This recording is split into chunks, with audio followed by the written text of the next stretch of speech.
guys, and welcome to our special edition of Mother's Day celebrations here on Baobab Chat with me, your host, Tandiwe Chimbambo. As you all know, tomorrow in South Africa we'll be celebrating Mother's Day, and it's a day that is dedicated to appreciate and honor the mothers and the mother figures in our lives that practically extends to our aunties, to our grandmothers, and to all the wonderful women out there who have, at any point of in their time, dedicated their love and their time to take care of children within their families. Today in my panel, I've got three lovely mothers. I would want to ask them to briefly introduce themselves. I've got Abigail from Johannesburg, I've got Queen from Cape Town, and I've got Oluwatosin from Nigeria. Can you guys introduce yourselves? Yeah, thanks. Okay, I'll go first. My name is Abigail Kawire. I'm a mother of two, a boy and a girl. Both are less than 5 years. Less than 5 years. Okay, thank you. Good morning, guys. My name is Oluwatosin Adelabu. I'm mother of a beautiful daughter who is 4 years old. Good morning, guys. My name is Oluwatosin Adelabu. Cool. Good morning, everybody. My name is Queen Gumede, and I'm from Cape Town. I'm a mother of two daughters. They are 15, so they are twins. So I'm in the teenagerhood. And thank you for having me on your show. Teenagerhood. Thank you, ladies. Thank you, mothers. Okay, firstly, I would like to this is just gonna be a general discussion. It's not like an interview, or so we're just gonna go with the flow. We've asked the men to excuse themselves. So it's our time to talk about ourselves. It's our time to talk about, to celebrate us as being mothers and as being mother figures in our families. So yeah, like as we grow up and as we are teenagers, we've got this vision of what I want to be when I grow up, what type of a mother I'm gonna be. I've got everything set. For me, at 10 years, I knew what my kid's name would be. I knew everything within I knew what type of a mother I would be already when I was 10. So this is an imaginary life that every girl goes through. So I just want us to start by maybe like we'll start with Queen and then followed by Abigail to tell us, to take us briefly through their journey into motherhood. What were your fears? What was it? What you expected it's gonna be, and what changed from being a girl to the first time you became a mother? I just want us to have that brief introduction to our audience. I'll start with you, Queen. Yeah, so my journey was a little bit of a tricky one. So myself being a mother, it was totally unplanned. So I had my daughters when I was 22 years old, and I'd like to believe I was still a child. So that transition for me was a little bit difficult. Just at first finding out that I was pregnant and that I was having twins. So that was a bit like, oh my goodness, how am I going to cope? Not only am I having one child, but I'm having two children and I'm not married. And how is it going to be at home? And as you know, Black families and yeah, Yes. being pregnant out of wedlock and stuff like that. So it was a bit of a challenge, but in as much as it was very scary when I was pregnant and everything, but when I had my daughters, like the first time that I saw them, it was just like something that I cannot even explain to this day. Like, it's just like when you meet your children for the first time, it's just like, oh my goodness, like it's had you imagined of having twins, like? No, or it was just never. When you never. So it was like a total shock. I remember when I came back from the scan and the doctor said to me, "You having twins?" And I cried, like literally. Like a good day. I was just sobbing because I didn't know if I could handle it. Exactly. That's yeah. So it was a bit hectic in that regard, but I must say that very rewarding. I mean, when I had them, it was just like the best thing ever. And then obviously just learning to to live like that. And also, I always say that there's no manual to these things. So often people ask, how did you cope with 2 kids? And I was like, I've never had one child, so I just immediately had two, so I had to just Two. cope. Yeah. And So the yeah. twins, how different are they, like, when it comes to characters? Yeah, so well, they kind of swap characters from time to time. So you would be thinking, especially when they were children, you would be used to this one being naughty, and then jiggy things have changed, and it's now the other one who's actually more naughtier than the other one. So it's really interesting. It's just like, yeah, but they're definitely not the same now that they are full grown teenagers. They're definitely not the same. One Are is they more like, identical? yeah. Yes, they are. Yo, we all have questions about twins, so please excuse Yeah, us. let I me know we just like, we want to know, but it's fine. Let's go to you, Abigail. Oh, okay. So for me, okay, for me, my expectations were not what happened, because I would expect this. Of course, I had people that were saying that, oh, it's let's start with labor. In the labor room, they would tell you, oh, this thing, it feels like you wish like someone would just kill you. Um, it was very difficult. It was painful. But before I knew it, I had a baby, and immediately, as soon as the baby came out, the pain went away. So you kind of realize things that you some other people never told you. And actually, when you are going through the pain, you're like, why people never told me it's this painful? Of course they did tell me that it's painful, but they never told me It that was painful, but they how didn't get to the how is point. the pain.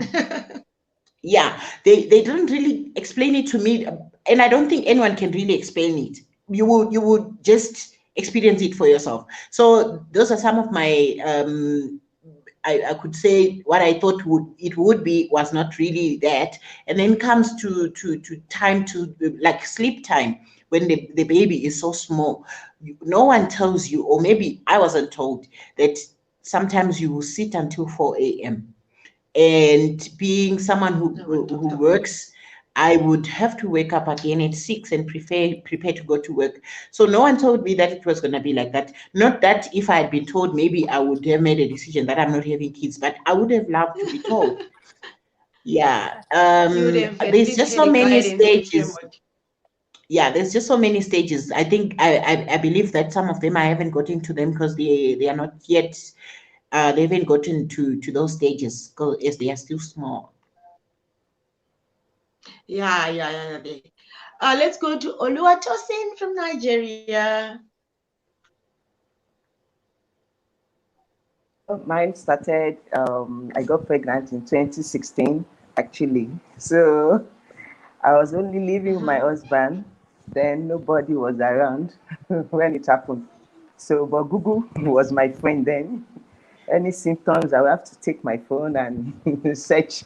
So it got to a stage when I was in my second trimester, I went to the hospital. The doctor said because I had a missed abortion in 2015, the fetus just stopped growing. So the doctor said, Madam, we have to do a sacrilege for you. I said, do a sacrilege, and the sacrilege is going to be a 50-50 thing. During the process of tying the uterus, you might end up losing the baby. I said, oh, okay. Google is my friend as usual.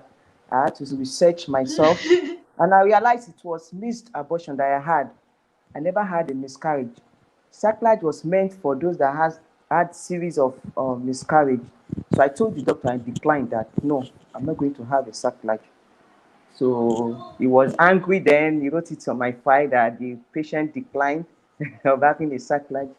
So, and true to God, I delivered safely, even though without any complication, though there was a slight bleeding, but not because it said something. It was just a normal thing.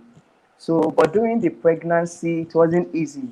From 6 months, I was itching all over my body that I have to look for a spanner, not a sharp object. From my so from my foot to my head to the toe, I was itching all over my body. I would have to go naked, sleep on the floor from morning till night. You go to a Sure. stage, there was a time I went to the church, so with a lace on, I was itching, was crying in the church. I had to go back Yeah, home to yeah. change. So, so it was fun anyway, but wasn't easy. But we thank God. Th- Thank you, Oluwato. In the audience, in our viewer section, we also have a twin Lennon there. I hear you say at least you share the same experience with Queen, and we all love to hear about twins and how different it is for you guys raising a family. And as for me, when I became a mom, I think I suffered almost similar fears with you all guys to say maybe I was 25 years old when I had my first child, but I was so scared because I thought it wasn't something that I had planned, and my career was still. I had not yet gotten to the point where I wanted to be. I thought I would have a child at 28 when I would have been having 2 master's degrees and 10 cars. In our imaginations, everything is fine. You'll be flying in and out of the country for no reason, going to holidays. That's all the lifestyle that we want before we settle down. But then it wasn't like that, obviously. And then I was so scared. I wasn't like, I know myself, I'm not an emotionally intelligent person. Like, you love something so much and I end up hating it because you're putting too much pressure or you're loving it too much, and you just don't know what can go wrong because this is for you and your thing. And especially for us, like I had my child when I was away from the family, away in the diaspora. I was here in South Africa already, so all those fears of lacking our family support are the things that are really affected us as people who came from Zim and people who migrated to other countries. But with the grace of God, like one of the comment section said, we Google things, and as well as Hoya Tosomi, we Google things as we go because there is Adeyemi, Google mothers. Yeah, we have become Google mothers. Yes. We Google our way out and then we end up sorting ourselves out. So yeah, the second point that I wanted us to discuss was the role of mothers and the role of mother figures within families, within immediate families, and within the society as at large. I'll start with you, Queen. Yeah. So I think even before you have children, I think already as a girl child, you're kind of being taught to be a mother figure. I mean, from the kind of stuff that we get exposed to from managing the household.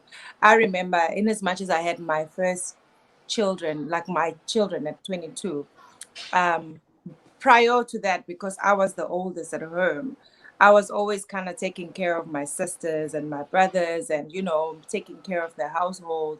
And so, in a way, you kind of get training to being a mother. So you kind of just Yes, you yes. get equipped, in a sense. And you So adjust. mothers are really really important, and I'm really glad that we actually have a day to celebrate mothers, because there are some children out there that actually do not have mothers. And mothers, being a mother doesn't mean that you're a mother to your immediate children or to your immediate family. I know there's a saying that it takes a village to raise a child. And that Exactly. village, most of the time, it's a village of women, of strong women that are standing side by side with other women raising those children. So I think in the society as a whole, the role of a mother and the role of a woman is very much evident. And we can see it now with statistics that more than 50% of households, they do not have a father figure. Actually, it's just the mother that is steering the ship, that is actually just Exactly. taking care of the family. So a mother is really, really, and I think by design, God made mothers to be nurturers, women to just have that innate nurturer within themselves. And so we are always equipped to be of good value in the society. And I think we are really, really important and sometimes very much undervalued. And I think it's up to us as mothers to actually take up that space and to take it up with pride and with joy, that actually we matter and that we are important and that we are the ones that move societies forward. I mean, you even see with these our mothers that work as domestic workers, they are busy raising white children and Indian children, and because that's just how much of a value a mother has in a society, we are always indirectly or directly are raising other people's children. So yeah. Thank you, Queen. No, I totally agree with you. Let's go to Old Sony. Yeah, hi everyone. Nice conversation. Yeah, the role of mothers in a society cannot be overemphasized because I believe we don't appreciate mothers enough in this part of the world because it's not easy being a mother. So, and we can see the roles we play, even though in the household. At times, our men now, once they wake up in the morning, you have to be by yourself with your children. So taking care of them, make sure they have a good life. You are the one closest to your children. So even if they are in anything, if they are in any situation, they come to you. They come to you for advice. Exactly. Even though They come to, in yes, every walks first of before life, they we go to find their fathers. yes, in every walks of life, we find mothers, women in positions. They are the ones that they try to integrate the social value in the society. So I think mothers are very, very, very important in the family and in the society, and their role cannot be overemphasized. No, that's a very valid point to say we integrate things, and like Queen said also, it's not about our biological children. It's about every woman out there who sacrifices themselves, because it takes, like you said, it takes a village to raise a child, not only to about your biological mother. And I, for one, I grew up with my biological mom, but most of the contribution that made me the person, the woman that I am, like 80% of that contribution came from the other aunties that I had in my life, because for me they were the support structures, they were the support system. And I know, like, there are things as kids, obviously maybe teenagers mostly, that we can't really talk to our parents about, and they know how to deal with our parents on their level. They know, they understand their characters, they understand them as adults. So I think as aunties and grandmas and support systems, we are really also really important in the raising of especially a girl child. I know men, they don't come to us, Yeah. especially teenagers, they don't come to mummies, they don't want to be mama's boys. But for girls, I think all women should be celebrated, and I really Yes. say it's a valid point to have this day to celebrate. Like when I woke up this day, I'm telling my husband, this is my plans for Mother's Day. And he was like, how many Mother's Days do you guys have? We just had one. I'm like, no, that was a Woman's It's not Day. even This enough. is now a Mother's Day. And let's go to Abigail in Johannesburg. Abigail, can you share with us what you think are the contributions of mothers and motherhood in families and societies? Most of my panelists here, they touched on most of the things, but then I just want to elaborate on the fact that mothers, they bring families together. Imagine, okay, so most of us that, I'm just going to refer to something that we can, most of us relate to, like people that are in the diaspora. Say you are sending money to the family, or you're sending groceries or whatever that you send, most of it you send it to your mother. Or even when you Yes. not even in the diaspora, if you are visiting the family at home, like where they are, when you are leaving, you give the mother something The most of mother the times. something. Yeah, I The know mother in most the home. some people give it to the father, but mostly what I have experienced, they give it to the mother because they know that she is definitely the one that knows what is in what is not in the house, what it needs, how it needs to be distributed, the amount that you have given it to. I'm not in any way saying that fathers are not responsible, but I'm just saying No, but it is kind of natural that the mother is the the mother the mother is the one that actually knows what is, and because the father will still have to go back to the mother again and say, how are we going to use this money? So I kind of think mothers in nature, they were made by God that way, that they are the ones that who have to organize the family and bring the family together. She knows what you're lacking. She knows what the last time she didn't do this for this one, she needs to do it for the other one. So I think that's another contribution that mothers bring to the family and the society. Yes, because like men, they just focus on the practical aspects of it. They don't want to get into the nitty-gritty. So at the end of the day, men think they run a tight ship at home. They don't know we are on the steering, we are doing this. And there's a point there from Lien saying that we should not neglect the boy child when we are talking about the relationship between mothers and their children.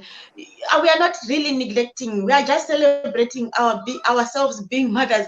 And boys, they don't want to be emotional, like they are mama's boys when they are little boys, but when they become teenagers, they don't really come to parents and be like, mommy, this happened to me, and like that. So it's not like we are neglecting them, but they don't want to come up front. They don't want to be known as mama's boys. So let us celebrate Women's Day and Mother's Day in peace without really talking about the other people here. So yeah, we are going to the next point. We want to understand, like, when I was doing this behind the scenes, Stan said you should not say caregiving and breadwinning. And then I said, okay, I'm gonna cancel it. Now I'm here, you can't stop me. So what are the challenges of caregiving and breadwinning? I know some mothers are the breadwinners within their family, so I'm talking from that point of view to say this is the breadwinning. But of course, most of us as wives, we are supporters to our husbands. So what are the challenges of caregiving, coming back home and having to do with different characters in the house, having to resolve so many conflicts, crises within the house, and at the same time you have to be psychologically sane to remain at work and deal with all the stresses that are coming from all over. So how do you balance that? I'll start with you, Queen. Sure, you raise very important points, and I hope I can get all of them together. I think I always say this point, and I cannot stress it enough. We can never ever give from an empty cup. And so, as mothers, there's a study that came out. I was actually listening to the news yesterday or 2 days ago, actually.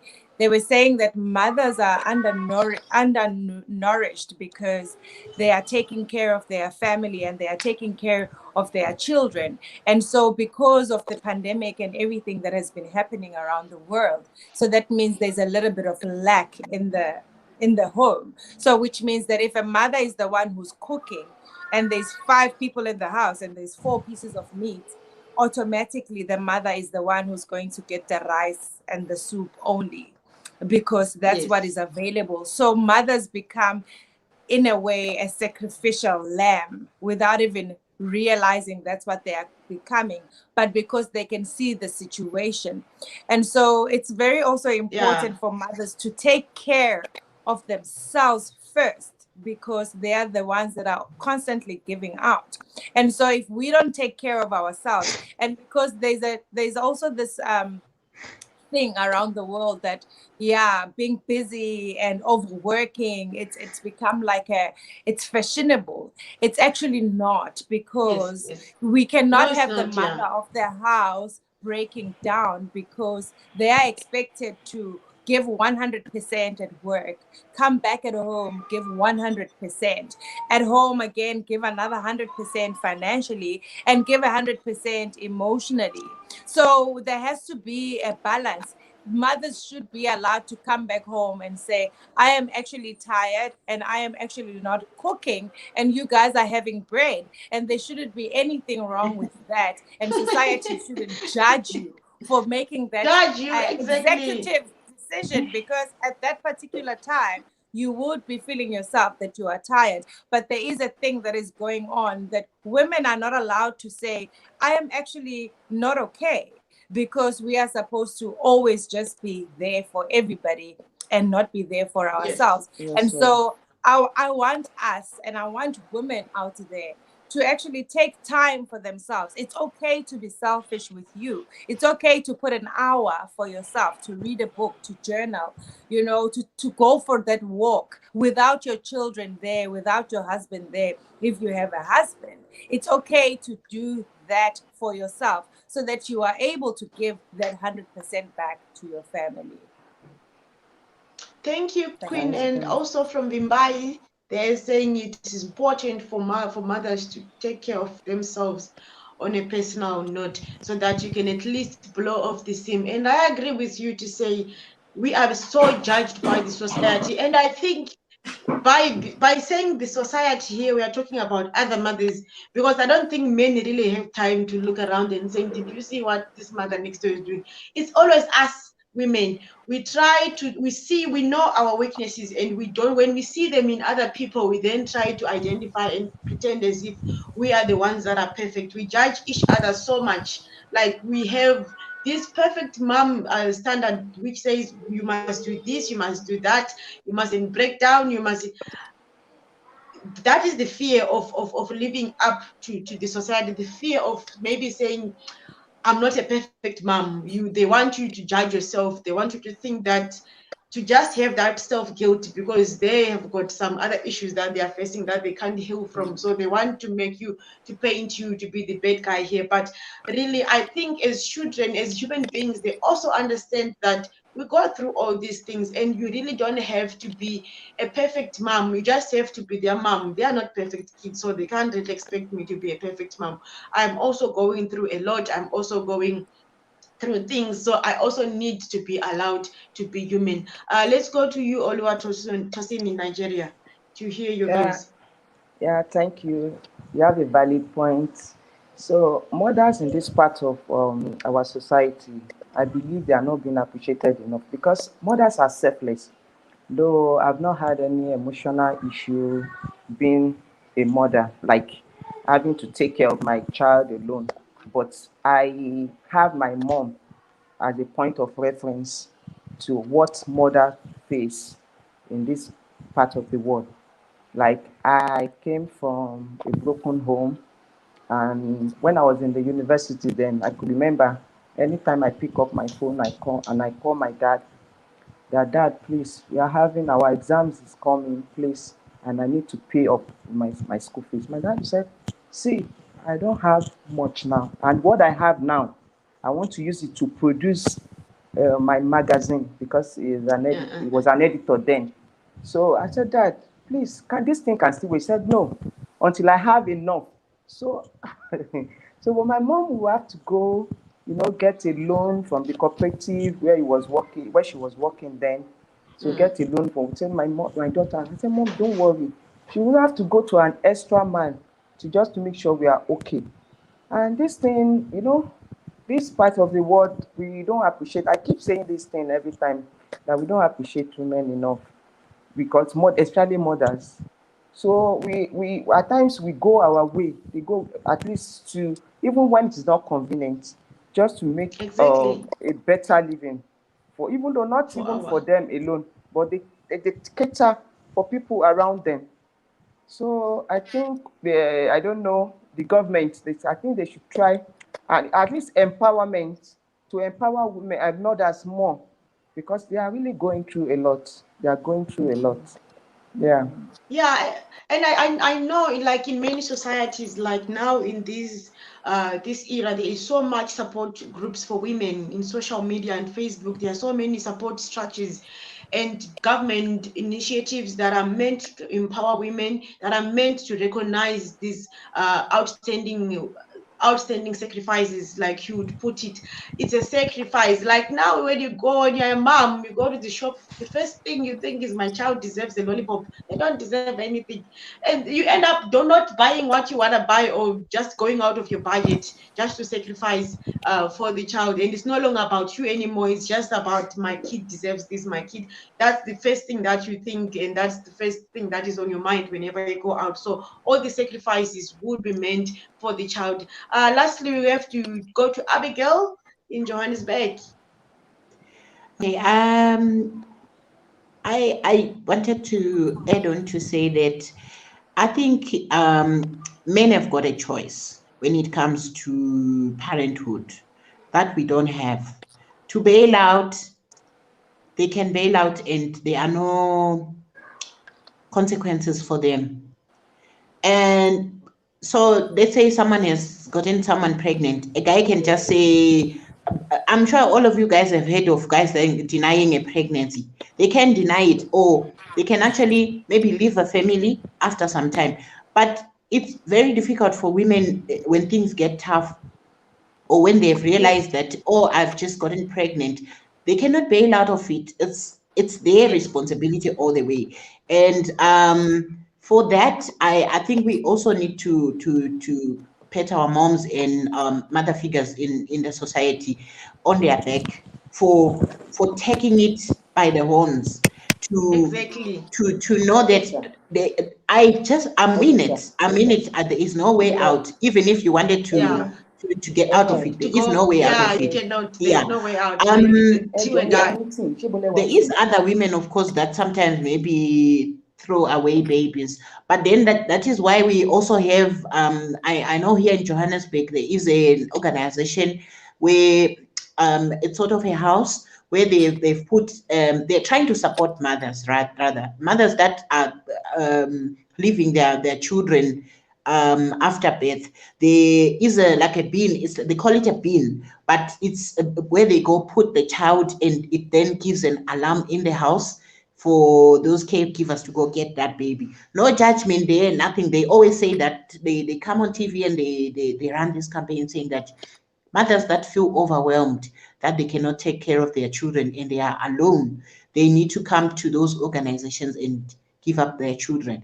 And at any point when they feel like they want to come and get their children back, because I think these are some of the things that are being run by people that have gone through the same thing, or that have seen these things happening, and they understand without judgment that mothers are going through the most. Yes, Abigail, I agree with you. I totally agree with you. And there's a comment, there's a comment from my Brian T saying girls should be empowered and should know about babies when they are ready. Like really, I know this is every girl's conversation with their mom and their aunties from the time they grow up. They will be warning you about all the dangers of teenage pregnancies and everything that comes with it. And I'm sure we are all ready for that, and we know the consequences. But these things, to be honest, they do happen. Like we no matter how careful you may be, no matter what, these things, they end up happening. And like Abigail said, men can bail out of it. They can just run away and pretend it never happened to them. It never existed. And then to us women, we are left to bearing that burden of having to be the proof that you slept with somebody for 9 months and your stomach is big. And at the end of the day, you are supposed to be taking care of this child. So at the end of the day, it's us women who have to make these sacrifices. And like for Queen, like you said, you had your babies at an early stage, and now you didn't have to do it. Wasn't one, it was like twice and two at the same time. And you were young, you had to sacrifice, you have to sacrifice a lot. And you know, the fathers can just go out of and start a new life emotionally detached, and we are the ones who are having to carry this. And at the same time, we have the society, there is Jenny saying there's proof that you you had a bang bang somewhere. So it's proof on it's now on us women to have this emotional balance of having to take care of to sacrifice our careers, to sacrifice whatever we have to do in our lives in order to be part of the children's life. And we face so many challenges as we go. And I know we cannot have time to stress all these challenges enough of how we grow up. And but I think as married women are in a better position, because sometimes the husbands can support and sometimes they will be there but not supporting. But all these, I'm glad, like we said, we now have support structures and support groups like Abigail has been saying, so that women can go and be together and talk about these things. And such platforms like on Baobab Chats, we are here to discuss and we are here to share and to blow the steam off. And now to the next point of every woman's fear of saying of dying or of passing away and leaving your kids alone. I know this is like every parent's nightmare. As a parent, you are always careful of what you want your kids and how you guide your kids.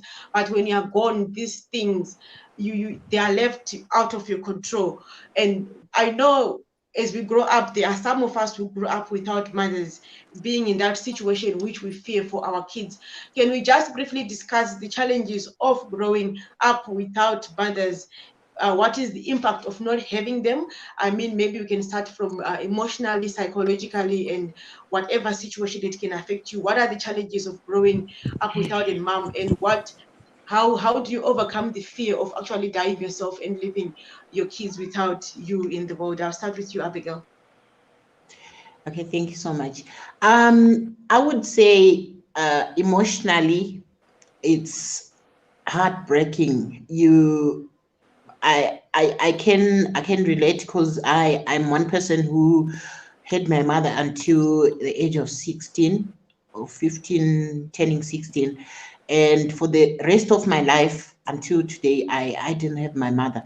Not to take away anything away from the people, the support structures that I had, that from that time until now. I do have people that support me, and I'm grateful, but it's not the same.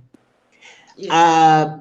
Most of the times, and you know, when they say beggars are not choosers, you get the last crumbs, because you know, some of these peoples, they honestly, they would not have enough as well for their kids as well, like Exactly. honestly.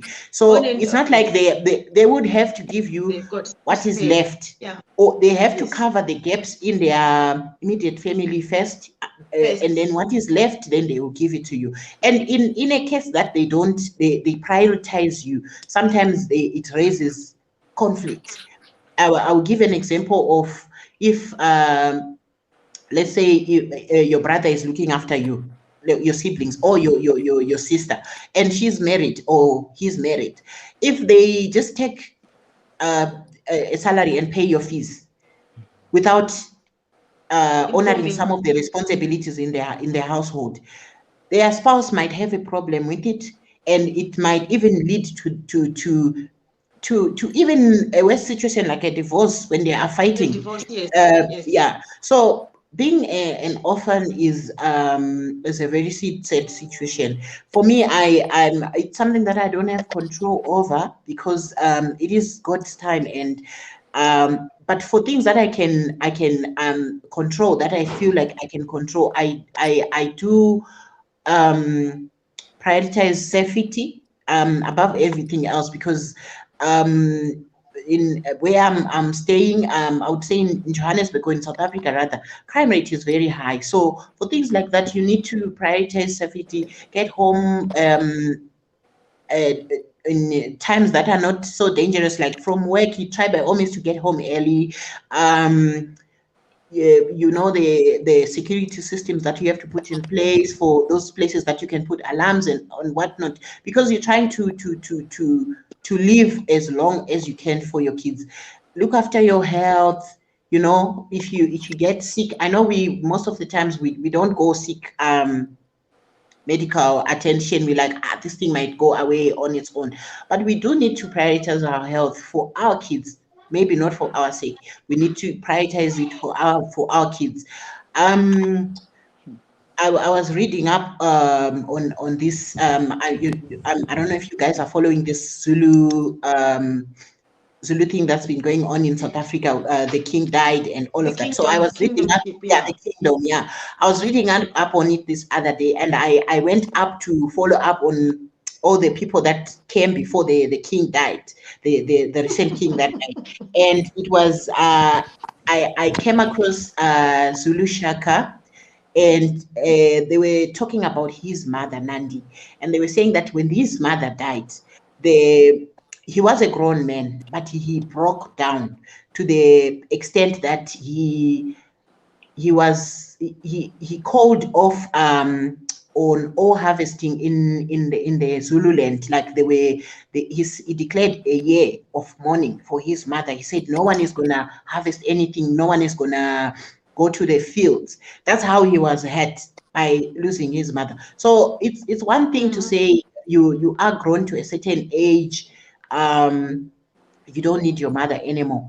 I think even a grown man, like someone who's like in his 80s, they would still want their mother, but it's just got time that they have to go. And one other interesting thing that I read about Shaka, they say that when for anyone who would get pregnant within that mourning period, they would be killed.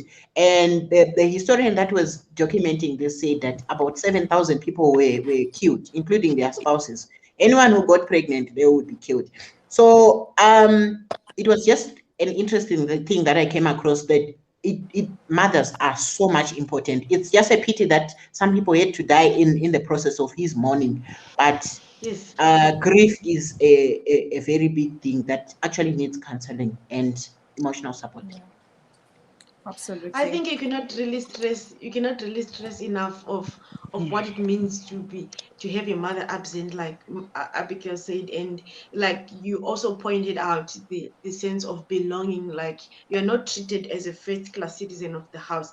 You are just somebody who's just there as on the other side of the comma. But like as you also said, we cannot really control these things, and it's really painful. And I think whoever grew up without their mom in their lives, or without the support of their mothers, they feel like the world is owing them something. It's owing them a room to explain what they went through, because many of those people, they are so emotionally heartbroken. It's not a weakness. Like, I know many people, they don't want, especially men, they don't want to talk about it because they feel like it's a weakness. It's not a weakness. You feel, if you feel like you have to let it out, let it out. And the moment you let it out, you just sit there and you listen to that person. Oh, they will become healed. It's like something, they just want to be listened to. So just sit there and just listen. And it doesn't matter if it's a boy or a girl. I think all of us, we need our moms. And if we don't get them, we feel like maybe God is punishing you for something, or God you didn't deserve, or what. You start questioning God, basically, if you lose your mom. That's what I'm trying to say. And it's really painful. Let's go to you, Queen. What are your point of views when it comes to growing up without the mother? So I was blessed in the sense that I grew up with two mothers. So I had a stepmom and a mom. So I really cannot relate in that regard. But what I can say is that, I mean, because one can never say I can comprehend your pain of not having a mom when I had a mom. But what I can say to women is that we need to be really kind, and we really need to be nurturers to those children, that happen to lose their mothers. If you are an aunt, Yes. you need to take that responsibility of that child. And that's Yes. why at the beginning I said it takes a village to raise a child, and that means that we always have to step up to the core of being a mother, whether it's your biological child or not. but we are called to be mothers, and God created us to be naturers. We have it in our inherent nature to take care of things. That's why a woman is the one who makes a house, and she turns it into a home. That's why a man, he gives you a seed, and you create that baby, and you house that baby in your tummy, and because it's in you. So we need to be kind, and we need to be naturers, and we need to take care of other people's children. And we know that men are going around impregnating women out there, and you happen to marry this man who has a child outside of wedlock, and that child, if that child comes into that home, you need to be a mother to that child, whether it's your biological child or No. not. So women really need to step up and not be guided by their emotions all the time, but they need to step up to the call of being a mother, because there's so many children out there that need the love. And love is a universal language. You don't need to go to school for that, because God is love, and if we are created in the image of God, so we are able to love all children, whether they are birthed by us or not. So that's my point on this one. And I think my second point is that we as mothers in this generation, we need to be different mothers. Our mothers, actually, when we were growing up, there are things that they didn't want to tell us, that they were not comfortable speaking about. And we also need to be careful not to become those mothers that are sheltering our children too much, and there are things that we are not speaking to our children. Because I remember even things like when a girl child goes into their period, we were just told, don't talk to boys or whatever, without any explanation to say, this is how a reproduction system works. This is what happens when you are getting your period. This is what means now for you as a girl child. And that means these are the stages. This is what happening in your body. We were never taught in that way. There are so many things that our parents were not comfortable speaking about. And I'm just saying to the mothers in this generation, they must be different mothers that are comfortable to have uncomfortable conversation with children, whether your children or other people's children. I think I'm gonna stop there.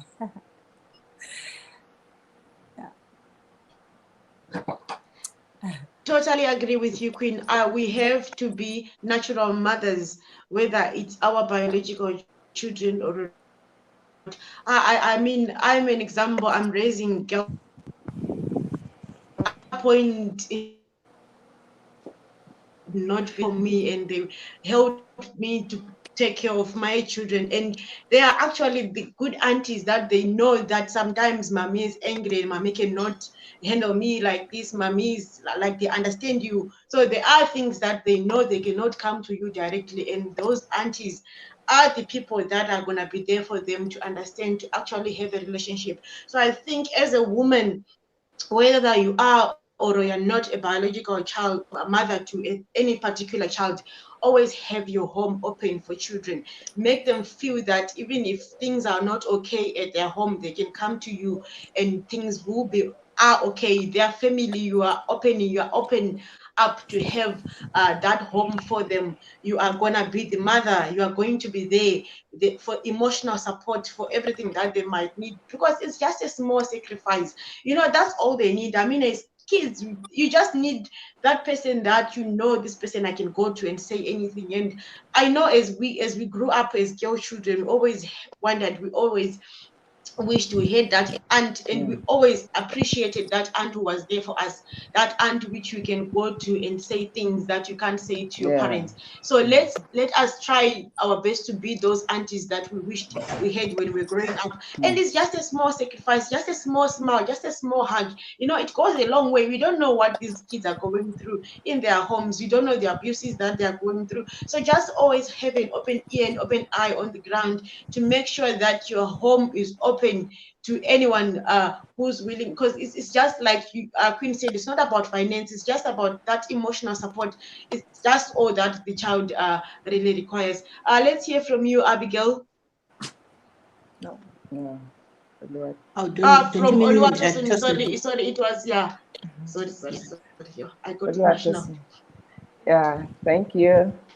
Ah, the fear of one losing their mother is not an easy thing. Actually, I'm fortunate to have my mother alive, but she narrated what she went through when she lost her mom in a tender age. So she told us the way she was living from one family to the other, how she was maltreated. So, and that thing, anytime I hear about, the fear of every mother is like, I don't want to die and leave my children behind. And that thing, I think I can relate with that thing and I can even identify with that thing.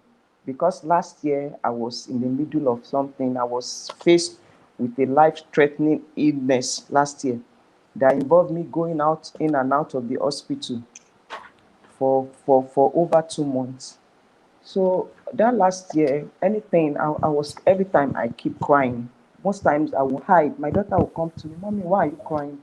I said nothing. I wasn't crying. That I was trying to, you know, because my fear then was okay. I don't know the outcome of this thing. I most times I'll go Yes. on internet to You search don't know what's going my to happen. chances. I don't know what's going to happen. Ah, At times you read scary, some scary report blogs, telling you have these chances, you have that chances. But my fear was that even though God, my prayer then was, God, if they are going to spare, please spare my life for this girl. my life for the Spare my life children. for Yeah. this, for this, I have a girl. So I said, spare my life for this girl because I can't even imagine. Because anytime, even when she was sleeping and I go out, anytime she sleeps inside and I go out, the first thing when she wakes up is, Mom, where is my mommy? So even at Oh, times when I leave the room to the kitchen, you see her, even if she just run. So the bond was there. So most times that is why I don't discourage her when she tell me things. When she come to me, Mommy, this won't happen. At times as mothers, apart, I want to even deviate from this issue.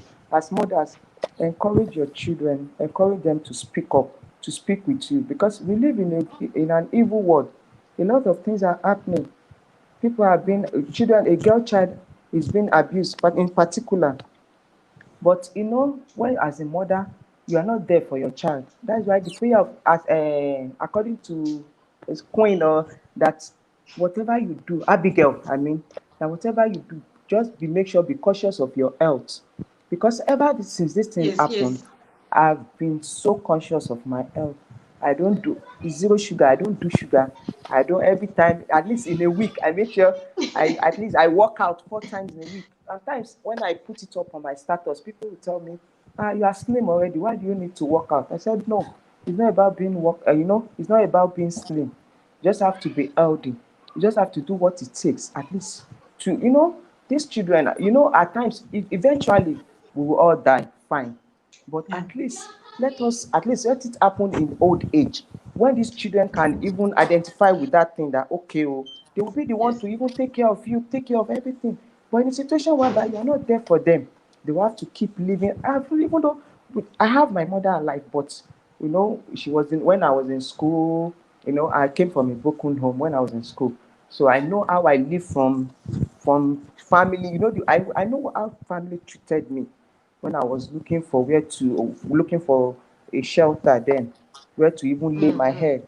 So I ended up staying with friends. I know how it feels, when you are not being there for your children.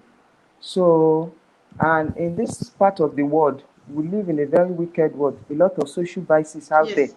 So, as a mother, you have to be, you have to do all it takes to be there for your children, because at times some children are being abused. Every year I go to orphanage home. Whenever I get there, I always cry, because the way I see these children, know how they take care of them. It can't be as if that though we have some mothers that are not responsible anyway, but the love of mother, you can't compare it to anybody, any stranger.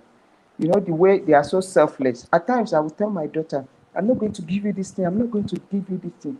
Even though I will ended up giving her that thing. I'm not going to tell I will ended up giving her that thing. Yeah, you You, just you like can't come just and take. You can't just do it. I will tell her, I'm not going to give you. You don't be contented with what you have. You don't beg for things. You don't do this. I won't give you. At the end of the day, I know. when my husband will say, don't give her, I'll say, yeah, come, baby. I'll just leave I'm that gonna thing give you to her. behind your back. We just every prayer for every mother that, okay, let me live long enough for these children. So, and I pray God will be with us. Yeah. I yeah, that's correct. And you know what, I like the fear of leaving my kids. For me personally, I'm someone who likes to control things. Like I grew up already from a young age because my parents separated, and I had to grow up with my mother on the other side and with my father's family on the other side. So I had so many emotional imbalances when it came to balancing the two, and it was so difficult for me. I don't want to lie, but it helped me to soldier on and to want to control things. Therefore, I've got a personality that likes to control and make sure that things are done the way that I would have planned. Otherwise, I would just go mad in my head. So when it comes to leaving my kids, I always tell, like, I've got my 5 close people in my life, like my friends and family circles, that I always make sure, like sometimes when you party and you're drunk, you call them outside, and you know what, if my die, please make sure you don't separate my kids. Make sure, because that's my worst fear. Like if it's one, then you can just say, okay, you're gonna have to handle one day, and then if that family can't, then you pass on. But imagine, like, Queen, how would you, I'm sure you understand what I'm saying, to have your twins, when you pass away, separated, one goes the other way, and it's because one family cannot take care of them. I think that's my worst nightmare, other than myself living. So because when I live, even if I live, like my daughters, they are closer to each other than they are closer to me. Sometimes you hear them gossiping about you, like you're passing through the passage, and you hear, what do you really think about mommy? And I'll just put my ear, and sometimes I don't want to listen because I don't want to be disappointed in what they're saying. So the fear of not of them not being together and not being there for each other, because I'm sure, like, they understand, they're all below 10, they understand each other more than I understand them. So sometimes I just let them have that talk to themselves, to just say things from their own point of view, and so I'm no longer scared, to be honest. I used to be scared, and then I thought, why am I wasting my days being scared of what would happen to my kids when I die, when I'm still alive? Like, I understand, it's like I'm extending the death, and giving it more time to torment me in my head. So Absolutely. I stopped that thing.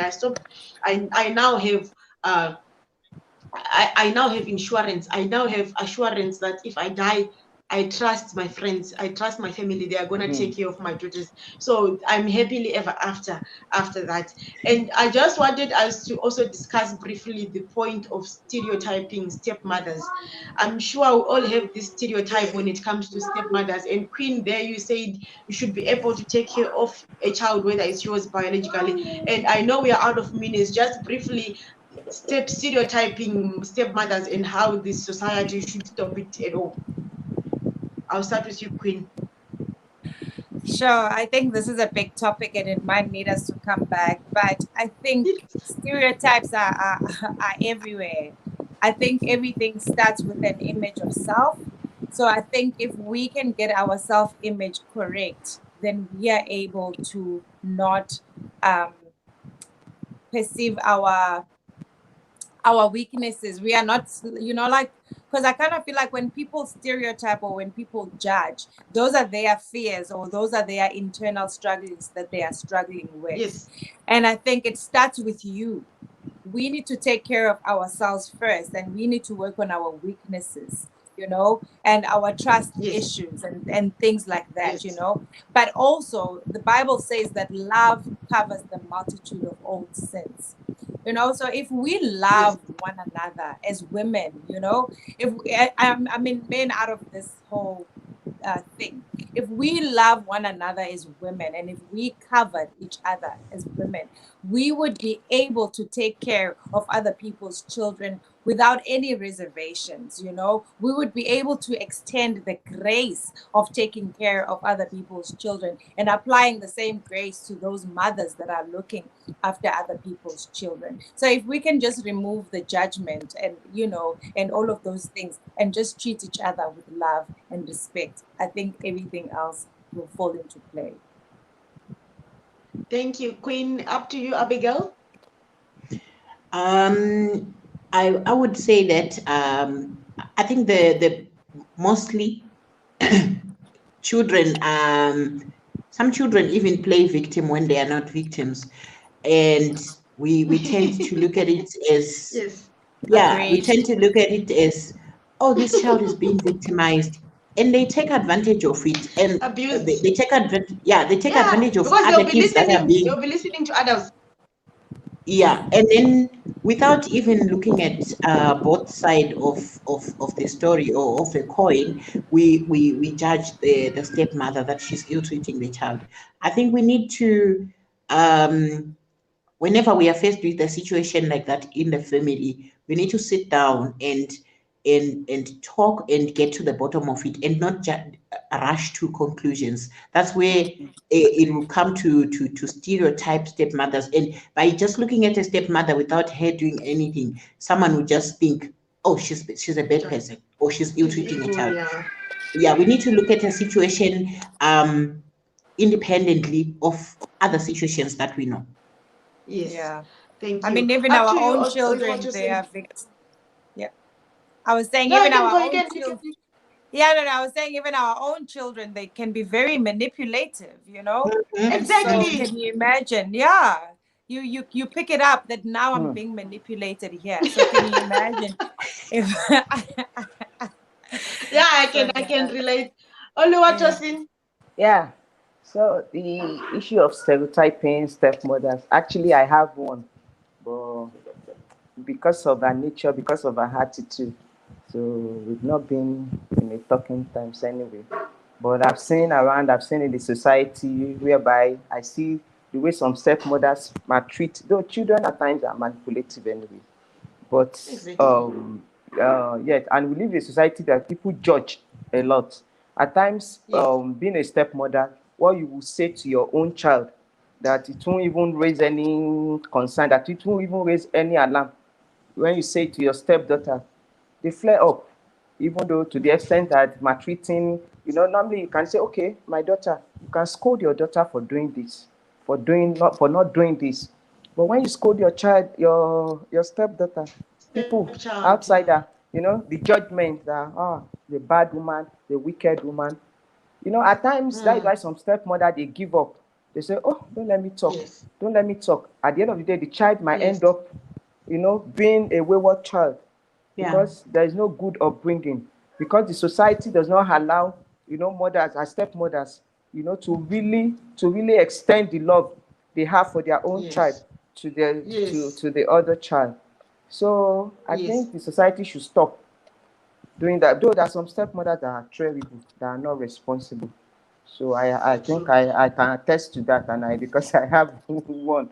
So, but at least to the good ones out there, the society should try and encourage them, give them that chance to really work on the children, because this thing would be a good thing for them in the future.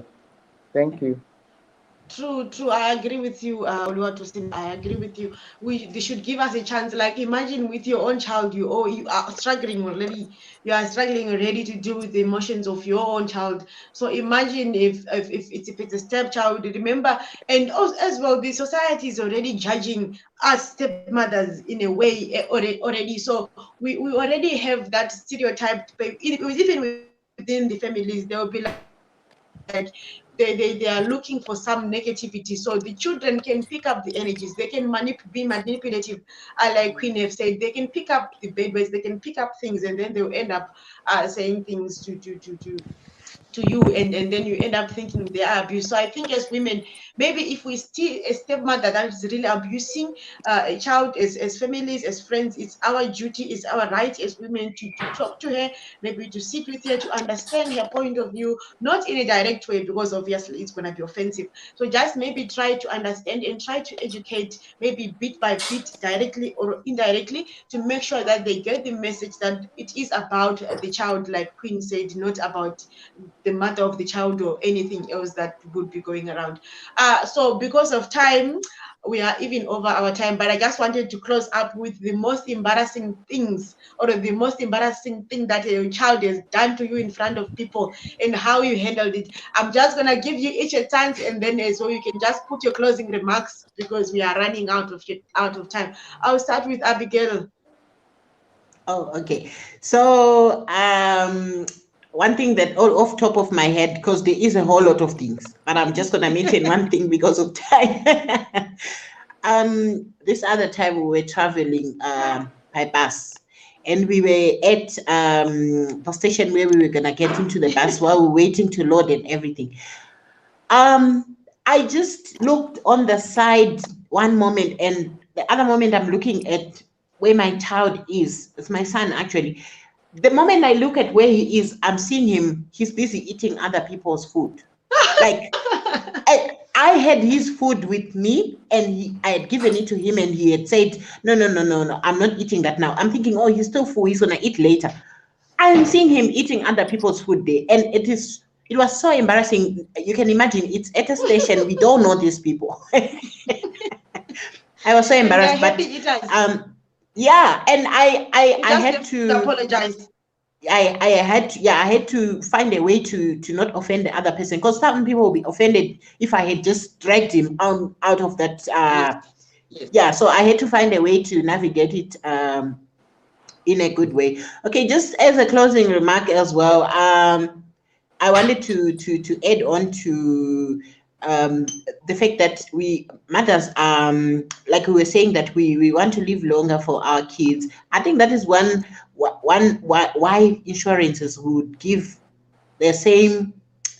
They would charge me less than a guy of my same age, same profile rather. They would rather charge me less because are lower, because we are responsible, more responsible in that. Yeah, and then we also take care of these men for exactly. Yeah, we actually, they're mothers in a sense, because we pick up after them. But anyway, yeah, everything.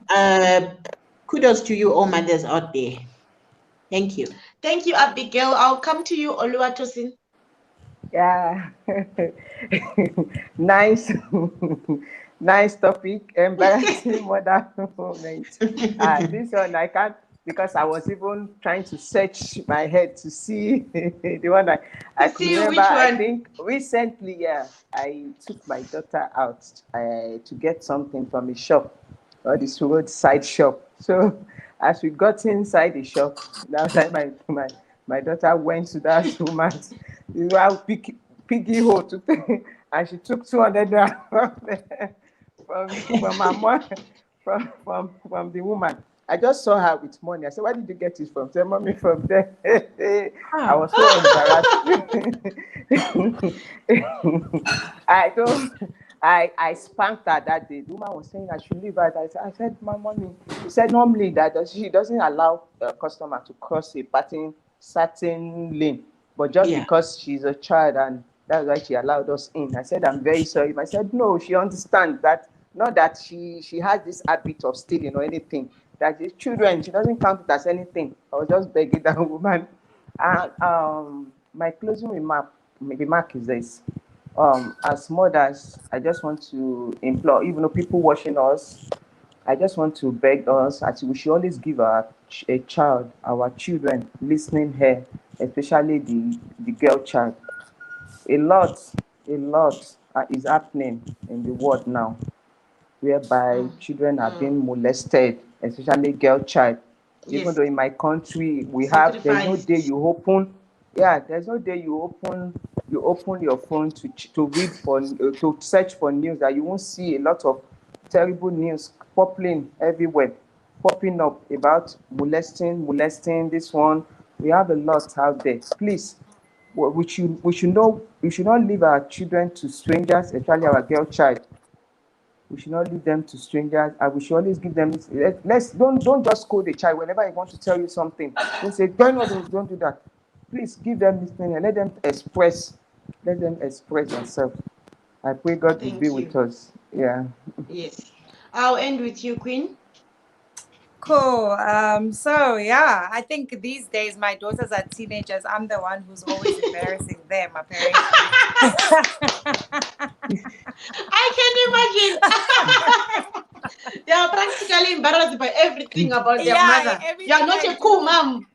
Yeah, my whole existence is an embarrassment these days. So yeah. But I mean, I can just think of a moment when they were younger, and every time we would go shopping, because they're just so busy, the next thing you would always find them behind a counter of some shop, pressing on the computers, pulling flags. So that was the story of my life. Every When they were time. growing up. But yeah, so but anyways, these days I'm the one who's embarrassing them. But I mean, my closing remarks would be, you know what, like, mothers, you're doing an amazing job. You really are great at what you do, and being a mother doesn't come with a manual. And so don't look at what your neighbor is doing or what that Yeah. person is Yes. doing. Compare Just yourself do with, what yeah. comes naturally to you. Yeah. To And you, also yes. dedicate your children to God. If you teach them, if you teach your children how to pray, if you teach your children how to be independent, it kind of takes away the other fears that comes with being a mother. If you give your children the assurance that they are beautiful, that they are doing well, Yeah. if you are their number one cheerleader, that's the Yeah. best that you can do. And also, children are very understanding, and we are Yeah. the Yeah. ones that are not, that we think that they Yes. are having these high expectations of you. Hmm. But Of us, children yes. just, yeah, They children don't. just want you to be present. Children just want you to Exactly. love them. Children just Yeah. want you to understand them, to see the world through their eyes. And so often we as parents, we refuse to see the world from the children's perspective. And so if we start to see the world the way children see it, you would be surprised just how much beauty you'd be able to Beautiful. Yes. experience, and just how Hmm. much easy it would be for you to be a good mother. Well done. Thank you. Thank Thank you. you, Queen. Thank No, that is you. very true. That is very true. Like they don't need a perfect mom. They just need you the way you are. Yeah. Because sometimes I feel like I'm being too much harsh on my kids, and I judge myself a lot. I am someone who judges yourself a lot. And I start judging myself and I'm like, okay, maybe I'm not a good mom in such and such a way. And then I call them and then I'm like, do you want me to take you to auntie's house maybe for a few days? And they'll be, no, like, no, mommy, we are okay. So that's for me assurance that at least they are staying with me. They still choose me to be their mom despite all my imperfections. And the most embarrassing thing that they have ever done to me in relation to that, we actually at a store and they wanted to buy candy. And I was like, Christine, no, you cannot have so much candy. It's not good for your health. And she was like, Mommy, you drink and smoke. It's not good for your health. And we were in front of people. And I swore I looked into her eyes. I imagined so many things that I was going to do to her when I got home. And I told her, I'm an adult. It's allowed. And then she would be like, why do you close the door when you know the police are coming? Why do you tell me to close the door and when security and police are coming when you're drinking and smoking? It's like because of, like you'll be arguing with a toddler and you're in a queue wanting to pay for bread. So but for me it actually gives me gratitude to say at least she can stand an argument with me, because I know myself I'm a very tough person when it comes to dealing with people, but at least they can come to me and ask me and question my behaviors as well. So for that I'm grateful that my daughters are actually opening up to me the way that I couldn't with when I was growing up with my own mom. And that is something that I'd always imagined it would be. And I know we are not perfect moms, like Queen have said. We always judge ourselves. We always think we are not doing enough. Don't worry, we are doing enough. And if we are not, there's always people. There are always other women in our lives that are there to stand up for us. And if you feel like things are really tough, like for myself, there's a lot of time that I break down, a lot of times, and I really need that women to support, that support structure. Don't be shy, just go out there too. There's a lot of women that are waiting to to share with you, just are waiting to drink and talk and blow the steam out. And we deserve that. We deserve to take care of ourselves. Thank you so much, ladies, for joining me. I'm sure I'm going to be killed after this. We are over with 18 minutes by then. But thank you guys for joining me. I hope we'll get also another opportunity to have such a talk with only women, and we'll be talking about only ourselves. Thank you so much to the viewers out there. Thank you for following Baobab Chats, and don't forget to subscribe and view all our programs. Join us again next Saturday for another great show, Standing in Line. Thank you. Bye. Bye-bye. Bye.